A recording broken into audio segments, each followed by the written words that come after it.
Welcome back to Hannity. So President Obama seems more focused on lecturing you, the American people, than he is with combating radical Islam. Now, here's what he said at a prayer breakfast earlier today.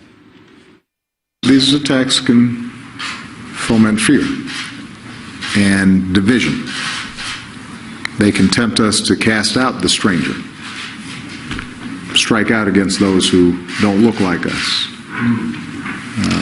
or pray exactly as we do. And they can lead us to turn our backs on those who are most in need of help and refuge. That's the intent of the terrorists. And that's not all. In a recent interview with The Atlantic, well, the president slammed Republicans for comparing the struggle against radical Islam to the Cold War fight against communism, telling the magazine, quote, well, you have some on the Republican side who will insist that what we need is the same moral clarity with respect to radical Islam, except, of course, communism was not embedded in a whole bunch of cultures. Communism wasn't a millennium-old religion that was embraced by a whole host of good, decent, hardworking people who are our allies.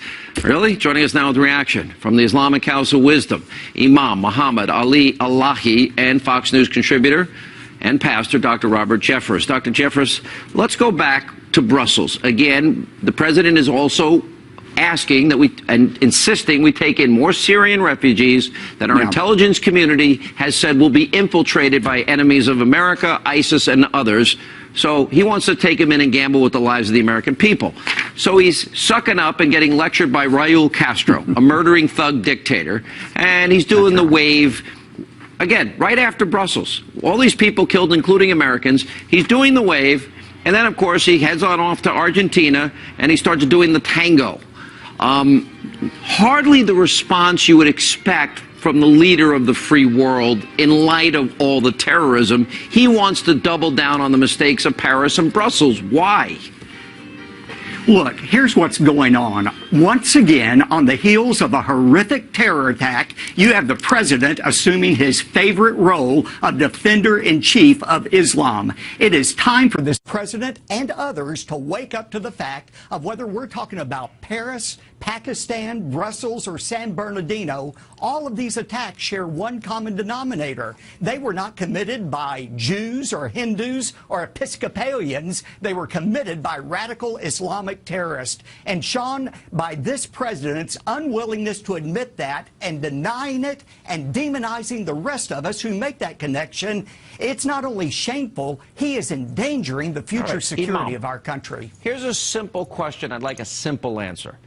Are radical Islamists evil, and are they a clear and present danger to the free world?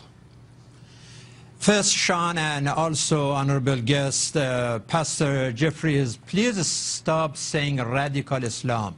It is either radical or Islam, but can't be both. Islamic radicalism is a big lie. Answering my question. And all due to our guests.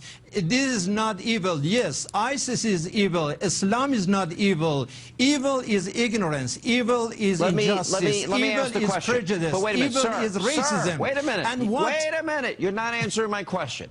I answer your question if you give me time. There are people in the name of your religion that strap bombs, and very comfortable strapping bombs on their own children and hijacking airplanes and telling people that if they kill innocent men, women, and children in the name of Allah, that Allah will reward them with 72 virgins. It's done in the name of your religion. I will ask my simple question again.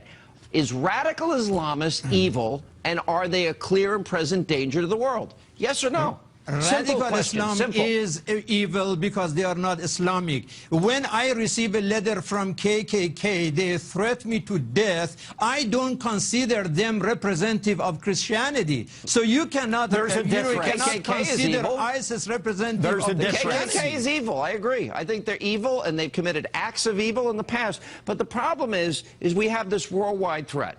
Now, why should the United States, when every intelligence leader we have in this country, take in refugees from Syria when we're told that the refugee population will be infiltrated by radical Islamists and ISIS? Isn't that risking the lives of the American people needlessly?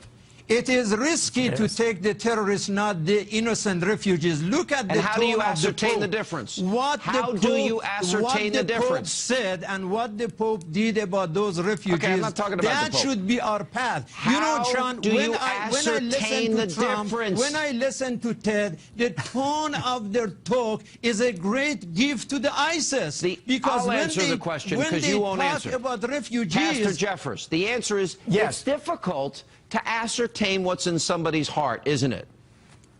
Well, it certainly is. And let me answer what the Imam said about the KKK. Here's why you can't tie it to Christianity. You can't find one verse in the New Testament that says, kill unbelievers. Jesus, the founder of our faith, didn't kill anybody. He was crucified. But you look in the Quran, you can find 35 sword verses. Muhammad was nothing but a bloodthirsty warlord who beheaded 600 Jews who would not follow him into battle. True, and Pastor. I know everybody doesn't true. like what Donald Trump says, but Donald Trump was right when he said there is something within Islam itself that causes its followers to hate us. Not all Islamics Pastor, are certainly terrorists. Only 5% are. But 5% of 1.5 billion people is 75 million radical Muslims in the world. How did so many people get their religion wrong? That's the question. You don't have 100 million radical Christians in the world today. Wrong. There are 2.2 billion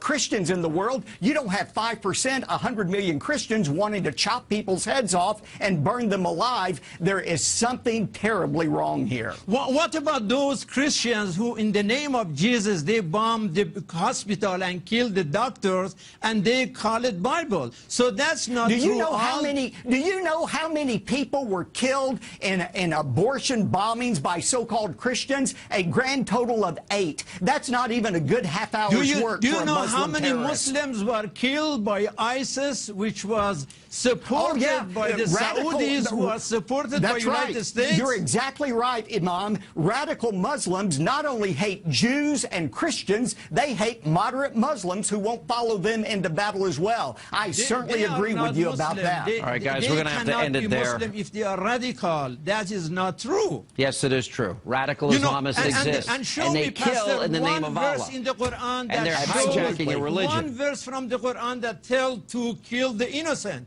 Yeah, if wait you a go minute. And the by Quran, the Bible, the one that says, take neither Christians nor Jews for your friends? Talking about the stoning and the crimes condemned by death. So if you go by the text, they're following Muhammad is what they're doing. They're following his example. We got to leave it there. The Prophet Coming up, Muhammad was the message. the National Border Patrol Council has